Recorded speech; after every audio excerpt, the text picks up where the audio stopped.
khusus itu dia memberikan gambaran bahwasannya harus begini loh. Kalau lu mau baik tingkah laku lu, perbuatan lu berakhlak yang baik, lu harus tahu dulu apa yang namanya psikologi dulu. Karena ini psikologi ini sangat besar kaitannya. Ada psikologi kesehatan, ada psikologi pembangunan, ada psikologi teknik. Nah, sekarang sudah macam-macam dipadankan ilmu psikologi ini, karena memang ilmu psikologi ini melembutkan hati manusia yang keras, memberikan gambaran yang terbaik pada manusia, apalagi dipadankan dengan ilmu akhlak, maka dia akan lebih akan lebih kuat, akan lebih tertanam akhlak manusia bila dipadankan dengan ilmu psikologi. Jadi keduanya itu saling membutuhkan, akhlak membutuhkan psikologi, psikologi pun membutuhkan akhlak, karena psikologi ini perilaku dari jiwa manusia, sedangkan akhlak itu perilaku keagamaan dari kehidupan manusia. Jadi keduanya ini saling memerlukan satu sama lainnya. Jadi keduanya ini saling berkaitan, satu sama lain saling berkaitan. Jadi ilmu akhlak itu tidak akan lebih baik bila tidak dipadani dengan ilmu psikologi. Begitu juga ilmu psikologi itu tidak akan lebih baik bila tidak dipadankan dengan ilmu akhlak. Apabila kedua ilmu ini dipadankan, maka akan terjadi sinkronisasi, ada kolaborasi antara keduanya. Juga ada refleksi dari akhlak seseorang, itu bisa dilihat dari dari psikologinya. Jadi ada orang yang berakhlak baik tapi dia tidak berpsikologi, maka akhlaknya itu akan runtuh juga nantinya gitu. Jadi refleksi dari seorang bisa dilihat dari pengendalian kejiwaannya, pengendalian emosinya, pengendalian kemarahannya, pengendalian nafsunya. Itu semua ada dalam psikologi. Psikologi ini memberi gambaran bagaimana tingkah laku kita. Tingkah laku kita seperti apa itu bisa digambarkan oleh ilmu psikologi. Jadi enggak melulu psikologi berbicara tentang jiwa, tapi dia juga berbicara tentang perilaku dari manusia. Itulah akhlak. Nah, akhlak lebih ke arah agama. Psikologi masuk ke sana, maka agamanya akan baik. Bila kita berzikirnya akan menjadi lebih baik. Bila kita melakukan hal-hal yang baik, hal-hal yang baik itu akan menjadi lebih baik lagi dengan kita melakukan psikologi tadi. Ini juga ada hubungan psikologi dengan hubungan ilmu akhlak dengan ilmu sosiologi. Hubungan ilmu akhlak juga dengan ilmu hukum. Ini semua ada psikologi hukum. Jadi ada psikologi sosiologi. Jadi semuanya masuk nih. Di akhlak juga sama-sama masuk, karena ilmu akhlak ini adalah ilmu yang tertua, karena memang Nabi Adam itu diciptakan awalnya dia untuk memperbaiki akhlak juga. Jadi terus ilmu akhlak dipadankan dengan ilmu tasawuf. Mungkin kalian sudah mengerti itu yang sudah Bapak terangkan, tapi kata Bapak tadi hanya 2 saja. Setelah itu Bapak akan menjawab dan mengabsen kalian. Bapak mau lihat sampai mana kalian intensitasnya atau ekstensinya untuk menonton atau untuk mengikuti kuliah dari akhlak tasawuf ini. Karena Bapak nggak mau sekali, sudahlah Bapak capek-capek tengah malam mengupload video ini supaya adanya pembelajaran kita terus kalian mengabaikan pembelajaran itu. Kebahagiaan dosen itu akan hilang kalau kalian melakukan hal seperti itu.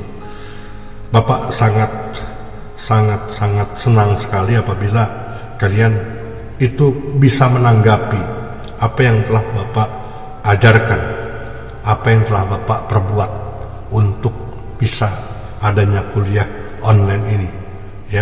Jadi sangat kalian menghargai Bapak bila kalian menonton dengan seksama, dengan jelas apa yang Bapak sampaikan mengenai akhlak tasawuf ini di mata kuliah ini. Bapak akan melihat dulu yang pertama ini yang 1 minggu yang lalu ini ya, ini retorik.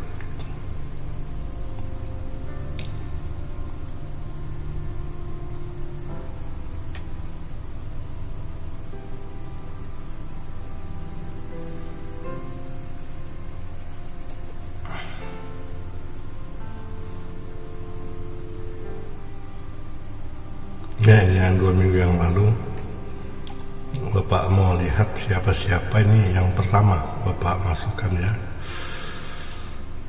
Iya, komentarnya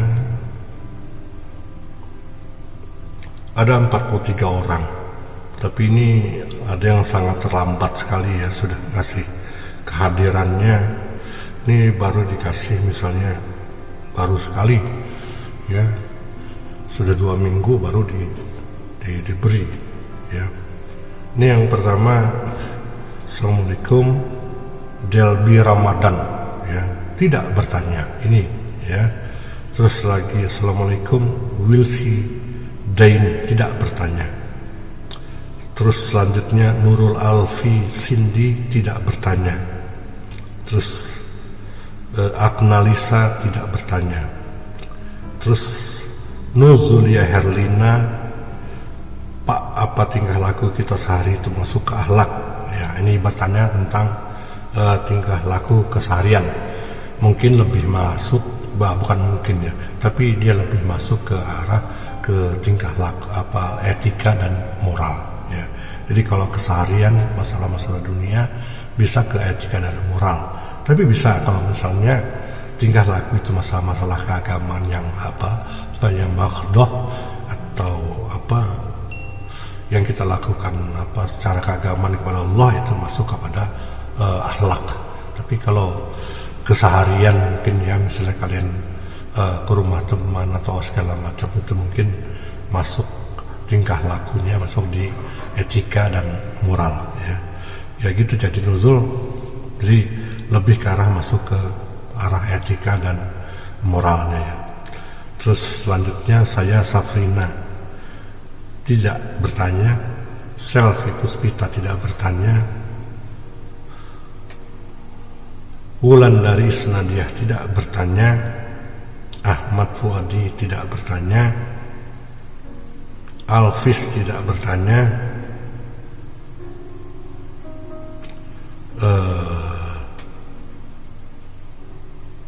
Terus lagi Biharto Sagitan MD,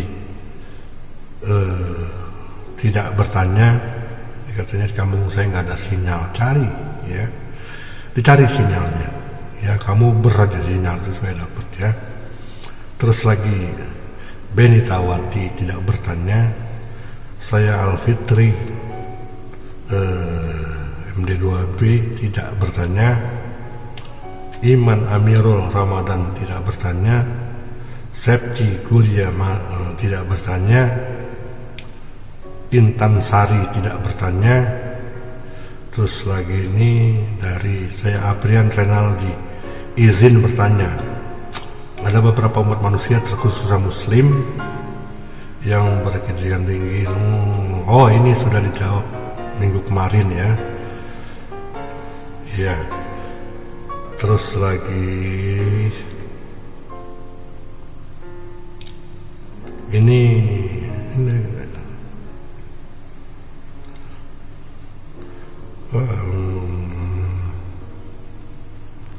ya, ini siapa, Daryami ya, Ayu Daryami ya, ini mengatakan perbedaan tasawuf dengan filsafat karena pernah mempelajari filsafat di semester 1 dan bagaimana pendapat tentang ada yang mengatakan tasawuf filsafat. Ini kayaknya yang minggu kemarin ini ya. Ini Pak ganti lagi dulu yang minggu ini aja, kita ganti lagi ya. Oh ya, ini Fatunya ya, anak tasawuf season 2. Ini ada 36 orang yang komentar ya, termasuk Bapak ya. Assalamualaikum, ini ulang dari Isnadiah.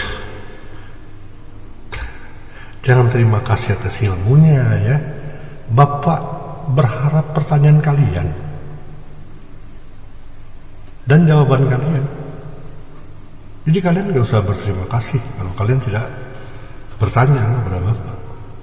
Bapak hargai pertanyaan kalian itu dengan poin.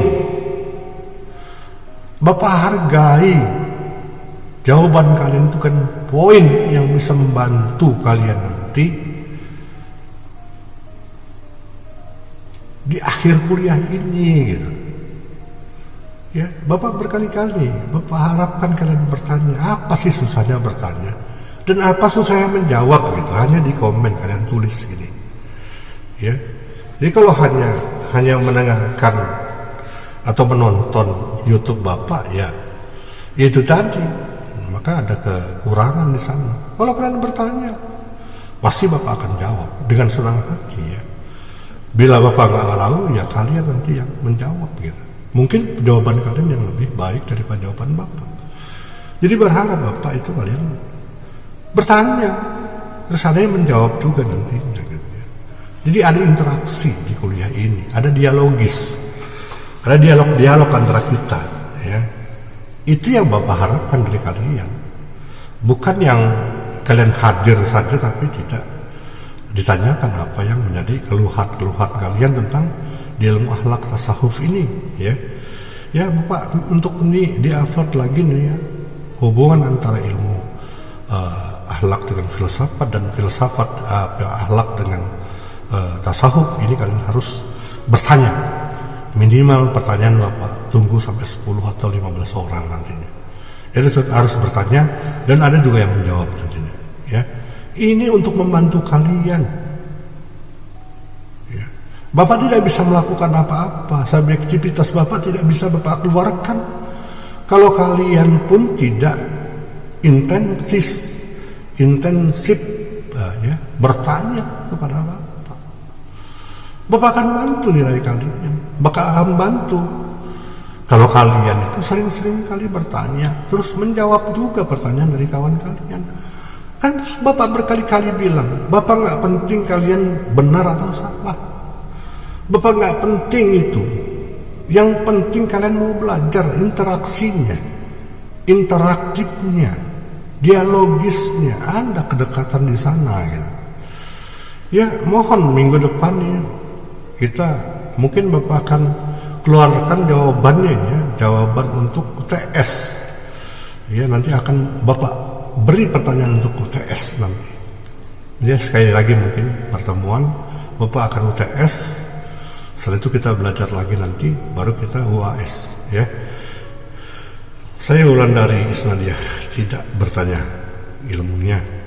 Pak saya Muhammad Ihsan Arlansah tidak bertanya. Delbi Ramadan Repti tidak bertanya. Ahmad Fuadi tidak bertanya. Awang Wijaya tidak bertanya. Apriandi Rianaldi tidak bertanya. Afrizal Fadilan tidak bertanya. Dwi Putri tidak bertanya. Rodi Oktober tidak bertanya. Ini Alfi tidak bertanya. Agung Hidayat Ali tidak bertanya. Iman Amirul tidak bertanya. Iman Amirul Ramadan, harusnya kamu banyak tanya nih di bulan Ramadan ini ya. Intan Sari tidak bertanya. Dayarmi, terima kasih atas jawaban yang Bapak jelaskan. Iya, kamu bertanya lagi setelah itu, atau buat jawaban sendiri gitu ya. Pak, menurut saya jawabannya ini. Saya agak beda dengan Bapak. Ya nggak masalah apa-apa kalau mau beda mau nggak sama Bapak gitu ya. Oh kita baca bukunya beda, jadi wajar kalau kalian itu lebih benar dari Bapak misalnya, atau kalian lebih salah dari Bapak. Biar aja nggak ada masalah, mengalir aja gitu ya. Terus lagi Biharto Sagitan tidak bertanya. Nurul Alfisindi Fadilah tidak bertanya. Bella Octavia baru absen karena YouTube saya tidak bisa digunakan. Pak, cari YouTube orang lain yang bisa dipergunakan. Bapak boleh Ya, kamu pinjam YouTube-nya hantu juga bapak ini ya, bapak tanggepin gitu. Yang penting bertanya. Ya, terus lagi saya will see dari ini tidak bertanya. Sinta Hartono mengucapkan terima kasih banyak atas pembelajaran yang bapak upload ke YouTube, semoga bermanfaat. Iya, bertanya itu lebih bermanfaat. Ya, kalau kalian bertanya, bapak akan jawab. Nanti ilmu bapak itu mengalir keluar juga semua ilmu-ilmu tentang psikologi, kesehatan, sosiologi, antropologi, ilmu apa yang keluar, ilmu agamanya. Jadi mengalir ya. Jadi kalau kalian tidak bertanya apa-apa ya kita mentok di sini aja, bapak ngabsen ujung-ujungnya ya. Itu. Jadi jangan takut bertanya, misalnya bertanya yang beda misalnya dari akhlak tasawuf. Kalian bertanya, Pak, yang menurut itu sholatnya seperti apa yang bagus sholatnya, ya bapak kan jawab juga nantinya ya. Ya jadi bertanya, silahkan bertanya apa aja, cuman jangan bertanya yang lain yang aneh-aneh ya. Terus lagi Liza Riani tidak bertanya, Asri Oktaviani tidak bertanya, Selvi Puspitasari tidak bertanya, Septa Guli Iyanya tidak bertanya,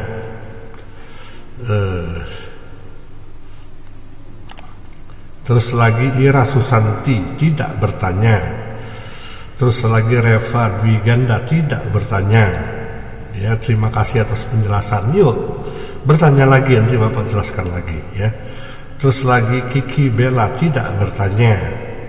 Irisa Yuvita tidak bertanya. Ciara Kasih tidak bertanya. Beni Tawati tidak bertanya. Hadir Pak Saprina tidak bertanya. Terus lagi saya Ferdi Chandra Rama dari MD2B hadir Pak, saya mau bertanya. Nah ini baru bapak buka ya, tentang tingkatan dalam akhlak tasawuf seperti tarikat, makrifat, hakikat. Mohon penjelasannya. Enggak ada tingkatan-tingkatannya ya. Akhlak tasawuf memang dibagi-bagi, ada tasawuf amali, ada tasawuf falsafi, kan udah bapak jelaskan kemarin ya. Jadi enggak beda antara tasawuf atau alat tasawuf dengan torikoh ya, ada sampai dia mencapai makrifat ya, lebih ke arah torikoh. Bukan kita bicara tentang tasawufnya ya, tapi kita bicara tentang torikoh nantinya. Jadi begitu ya apa Ferdi Rama ya, kita tidak akan bicara tingkatan-tingkatan itu ya.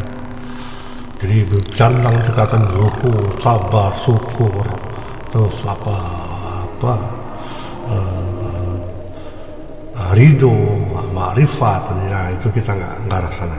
Tapi intinya kita hanya belajar masalah akhlak tasawuf ya.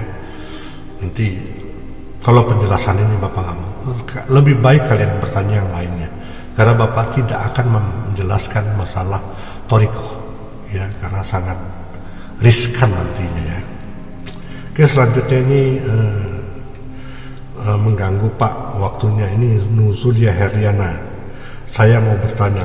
Bapak senang sekali nih bapak buka ya, bagaimana cara kita mengendalikan emosi dan apa yang menyebabkan emosi sudah datang. Nah itu tadi yang bapak bilangkan ya, di ilmu psikologi itu bahwasannya ada pengembalian tentang emosi. Kenapa kita tidak bisa mengendalikan emosi ya? Karena diri kita itu merasa benar, makanya kita tidak emosi gitu.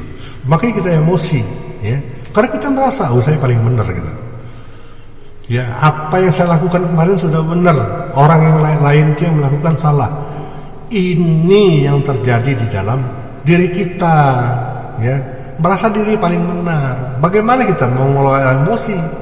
Kita kelola emosi kita, baru kita bisa. Bagaimana cara kelolanya? Bahwasannya kehidupan ini nisbi, bahwasannya kehidupan ini fata morgana, bahwasannya kehidupan ini semu gitu. Kamu diribah orang, benar apa enggak? Benar ya, sudah gitu. Harus kita marahi orang gibah? Enggak usah, biarkan dia gibahan dia gitu aja. Ada orang fitnah, kau benar enggak? Enggak pernah, ya sudah juga gitu, cukup ya. itu kamu bisa mengendalikan emosi. Jadi jangan merasa diri ini paling benar di dunia ini. Mungkin orang-orang yang menggibah kita, yang memfitnah kita itu benar, biar aja gitu. Supaya apa? Untuk pembelajaran diri kita, agar kita menjadi lebih baik lagi. Itu aja cara mengelola emosi gitu.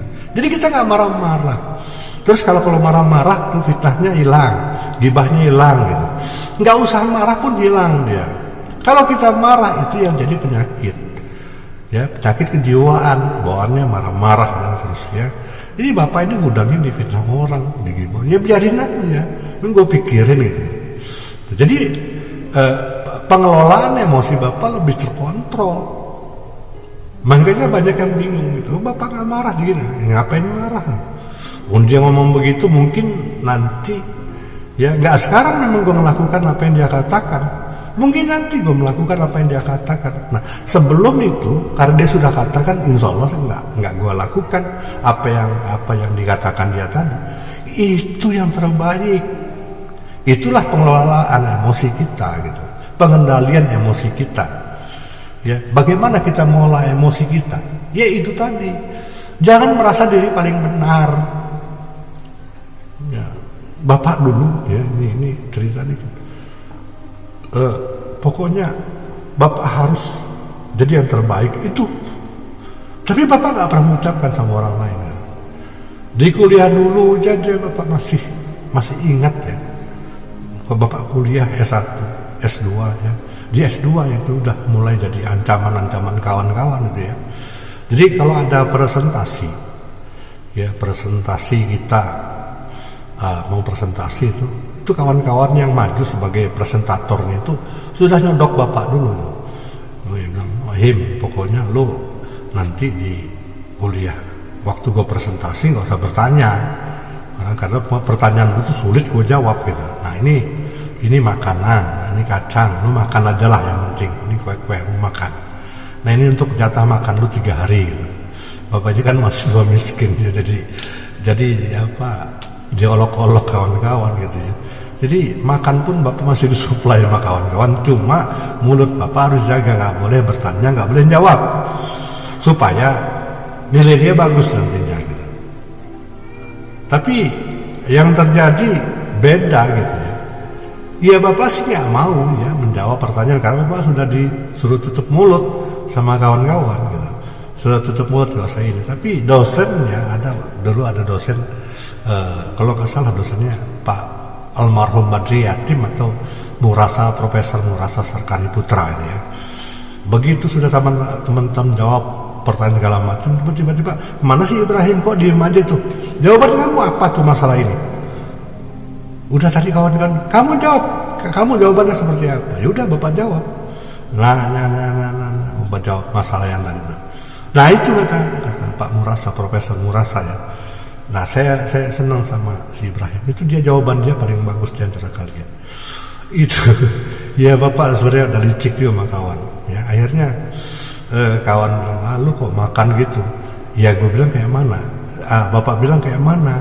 Tadinya nggak mau jawab, tadinya nggak mau bertanya, tapi kan dipaksa nih sama Profesor Murasa.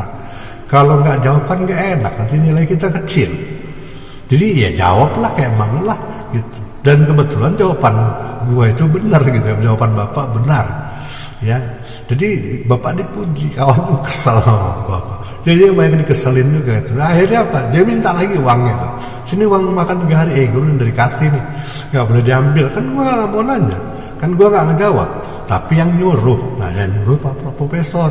Kalau gue nggak jawab nanti nilai gue kecil sama dia. Jadi harus gue jawab gitu. Jadi akal-akalan. Jadi itu ya yang harus kalian. Bapak itu supernya, biangnya pertanyaan yang sulit dilawan oleh orang kalau udah ngejawab atau bertanya gitu ya.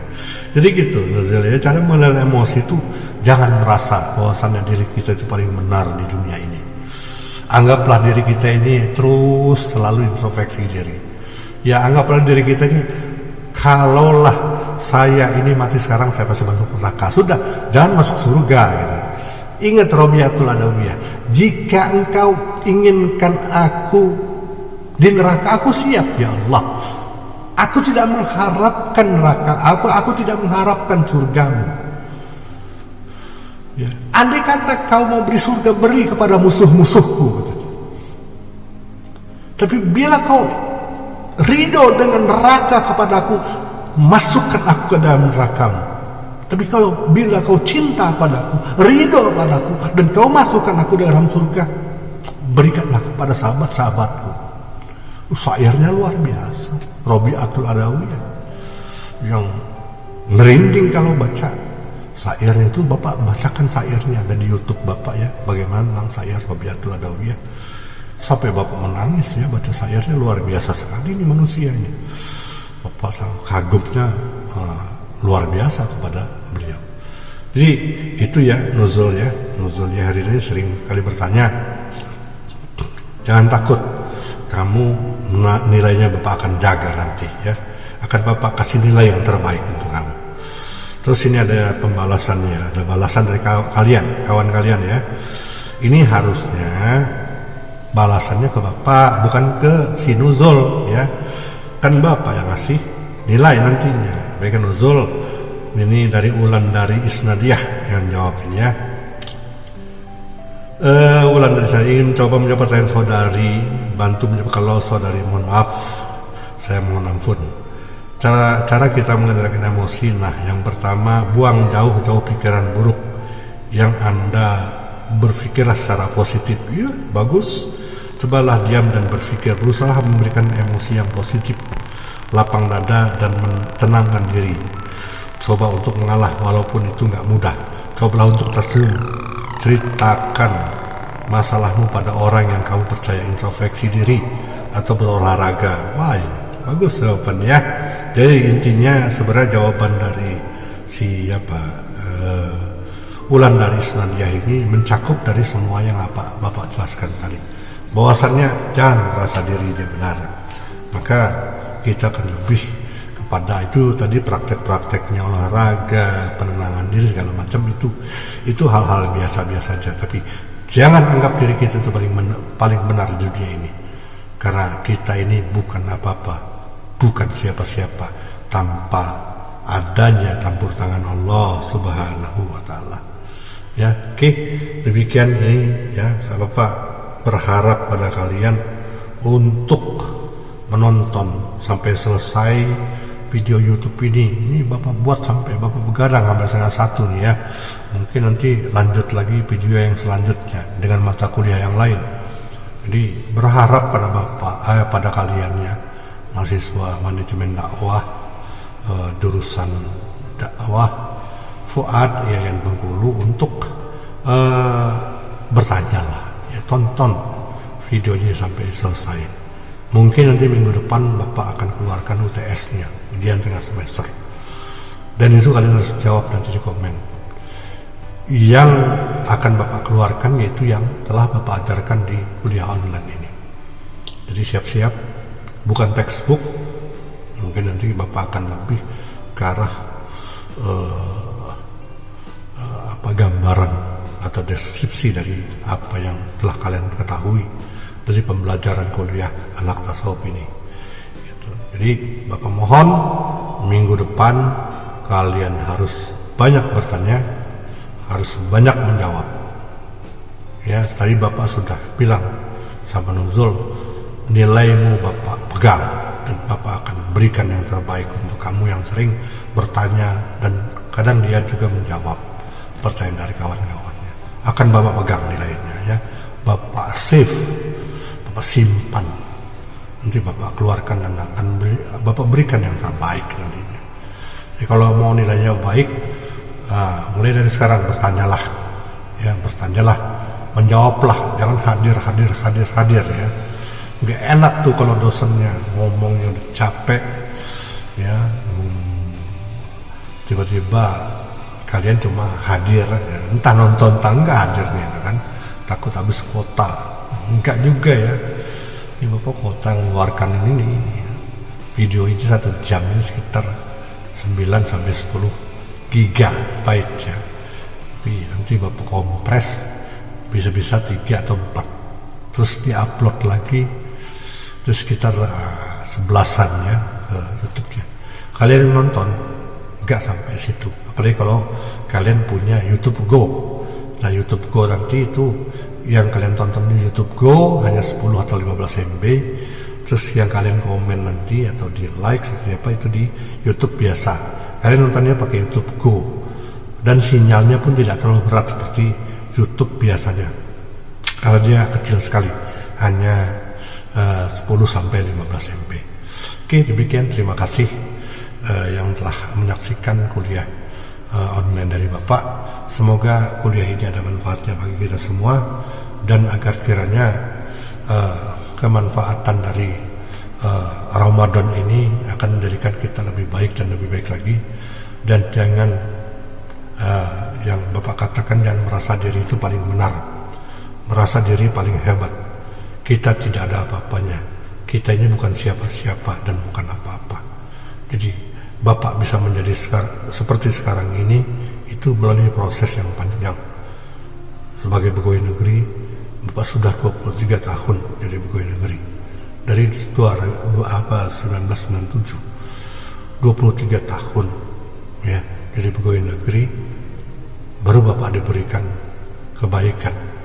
Ya, jadi nggak bim salah bim abrakadabra tiba-tiba kita dapat sesuatu yang kita inginkan tanpa kita kuliah, tanpa kita belajar, tanpa kita mencari empirism, pengalaman-pengalaman yang lebih baik. Ya, jadi kalau ada ujian, ada cobaan untuk kita, itu adalah kasih sayang Allah pada kalian. Dihadapi semua itu dengan cara yang baik, bahwa yang salah itu saya, bukan kalian. Itulah orang-orang yang terbaik yang ada di sisi Allah nantinya.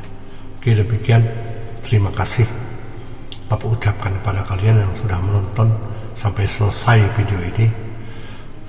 Harapan Bapak minggu depan bertanya dan menjawab dari apa yang Bapak jelaskan tentang kaitan ilmu psikologi dengan ilmu filsafat, ilmu akhlak dengan ilmu filsafat, ilmu akhlak dengan psikologi, boleh juga filsafat dengan sosiologi, filsafat dengan agama, filsafat, silakan, semuanya akan Bapak jawab nantinya.